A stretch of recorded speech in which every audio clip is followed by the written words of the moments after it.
How to use multiple currency accounts inside of Wise. If you receive payments on different currencies, you can easily set up these accounts inside of the Wise platform. As you can see in my home screen, I have different accounts that I've created so that I can receive payments in different currencies. So for you to create accounts in different currencies as well, you'll see the plus icon if you scroll right, and you can select from different currencies that are available. Tap on add a currency and you can choose from all of these currencies. Now there are two types of currencies that you can choose from. The upper section is the accounts which have the account details, and the currencies on the lower section are the currencies without the account details.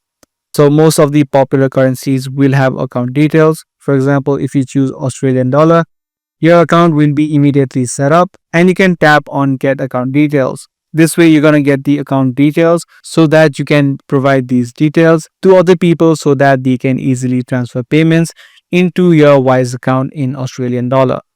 Similarly to receiving payments, you can also tap on send and send money in different currencies. So if you create different currency accounts inside of Wise, no matter what currency that you're trying to receive or send into, you can jump into these particular accounts and then carry out your transaction.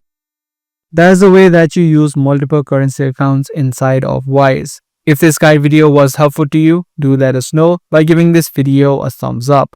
That's all for today. I'll see you in the next one.